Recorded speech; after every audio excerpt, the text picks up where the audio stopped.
ওগো মা তুমি এই পৃথিবীর শ্রেষ্ঠ নেয়ামত, তোমারই পদতলে রয়েছে জান্নাত। ওগো মা তুমি এই পৃথিবীর শ্রেষ্ঠ নেয়ামত, তোমারই পদতলে রয়েছে জান্নাত।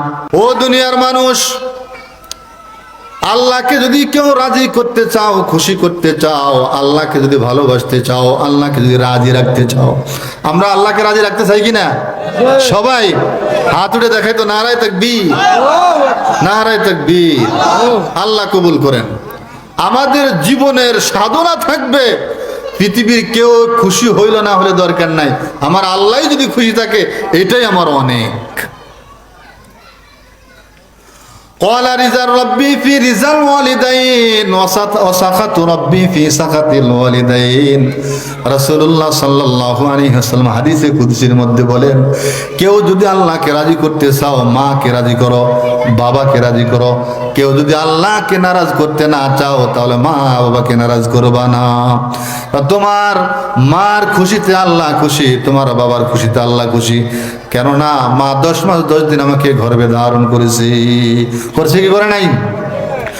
আল্লাহ তাআলা সূরা বনী ইসরাঈলের মধ্যে বলেন, ওয়া কাদা রাব্বুকা আল্লা তা'বুদু ইল্লা ইয়্যাহু ওয়া বিল ওয়ালিদাইনি ইহসানা ইম্মা ইয়াবলুগান্না ইনদাকাল কিবারা আহাদুহুমা আও কিলাহুমা ফালা তাকুল লাহুমা উফফিন ওয়া লা তানহারহুমা ওয়া কুল লাহুমা কওলান কারীমা واخفض لهما جناح الذل من الرحمة وقل رب ارحمهما كما ربياني صغيرا। আবার কোন রব্বির রহমহুমা কামা রব্বায়ানি সগীরা। সারা জীবনের সাধনা থাকবে আমাদের যাদের মা নাই, বাপ নাই, যখন মা বাবার কবর ফাঁস দিয়া যাব, যদি এই দোয়াটা না পারি, এই আয়াতটা না পারি, অন্তত পক্ষে বাংলাতে এতটুকু কথা বলবো, ওগো আল্লাহ আমার মা আমাকে তার আদরের কোলে, মায়ার কোলে, স্নেহের কোলে যেইভাবে লালন পালন করেছে, মাবুদ গো আমার মা নাই, বাপ নাই, আপনি আমার মা বাবাকে আপনার কবরের মধ্যে আপনার রহমতের কোলে লালন পালন করিয়েন। মা এমন এক জান্নাত, মার কবর ফাঁসি দোয়া করবেন, বেশি বেশি দোয়া করবেন।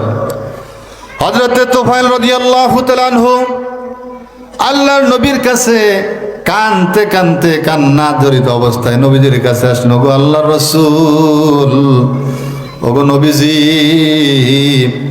আমার যখন অর্থ সম্পদ ছিল না, মায়ের খেদমত করার মতো কোনো ব্যবস্থা ছিল না, তখন মাও ছিল, বাবা ছিল। আজ আমার মা বাবার খেদমত করার মতন ব্যবস্থা আছে, কিন্তু আমার মাও নাই, বাপও নাই। আমার জন্য তাদের কবরে ইসালে সব বসার কোনো পথ আছে কিনা? রাসূলুল্লাহ সাল্লাল্লাহু আলাইহি ওয়াসাল্লাম হযরতে তুফাইল রাদিয়াল্লাহু তাআলা আনহুকে 5টা খেদমতের কথা বলছেন। 1 নম্বর খেদমত হইল আসসালাতু আলাইহিমা, বেশি বেশি করে মা বাবার জন্য দোয়া করবা, সকাল এবং সন্ধ্যা 5 ওয়াক্ত নামাজের পরে, জুমার নামাজের পরে মায়ের কবরের পাশে দাঁড়াইয়া মা বাবার জন্য দোয়া করবা, ওগো মালিক আমার মা আমাকে 10 মাস 10 দিন ফিরে ধারণ করেছে, আমার মা 2.5 বছর পর্যন্ত আমাকে দুধ পান করাইছে, একটু বিরক্ত হন নাই, একটু কুঞ্চিত হন নাই, একটু রাগ হন নাই। আমার ভাষা ছিল না, কান্না ছিল আমার ভাষা। আমার কান্নার ভাষা শুনে নিজের পেটে ক্ষুধা ছিল, খাবার ছেড়ে দিয়ে আইসা আমাকে দুধ পান করাইছে। যিনি আমাকে এত কষ্ট করে লালন পালন করেছেন, 10 মাস 10 দিন পর্যন্ত দুধ পান করাইছেন, মালিক গো আমার মা বাবাকে আপনি কবরের মধ্যে মাফ করিয়া দেন।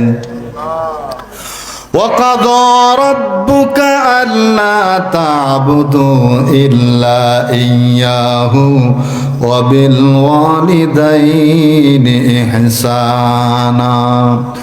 আমার আল্লাহ চূড়ান্ত সিদ্ধান্ত করে দিয়েছেন, চূড়ান্ত সিদ্ধান্ত করে দিয়েছেন আল্লাহ রাব্বুল আলামিন, আমি মালিকের ইবাদত শেষ, অর্থাৎ নামাজ শেষ, নামাজ শেষে গিয়া তোমার মায়ের সাথে ভালো ব্যবহার করবা। অন্য এক আয়াতের মধ্যে আল্লাহ বললেন, وَوَصَّيْنَا الْإِنسَانَ بِوَالِدَيْهِ حَمَلَتْهُ أُمُّهُ كُرْهًا وَوَضَعَتْهُ كُرْهًا।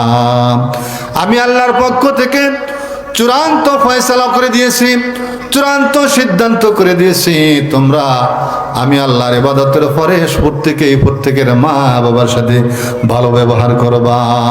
আজকে সমাজে এমন নালায়েক নাফরমান সন্তান পাওয়া যায়, মাকে চোখ রাঙ্গানে দিয়ে কথা বলে, কি বলে না, চোখের ঝাঁকি মাকি দিয়া কথা বলে, শরীরের মধ্যে ঝাঁকি মাকি দিয়া কথা বলে, বলে কি বলে না। আল্লাহর নবী জান্নাতুল বাকিতে, জান্নাতুল বাকির সকলের জন্য দোয়া করতেছেন। শবে বরাতের রজনীতে নামাজ শেষ করে আল্লাহর নবী জান্নাতুল বাকিতে, যেখানে অসংখ্য সাহাবা ইকরামের কবর, সেখানে দোয়া করতেছেন।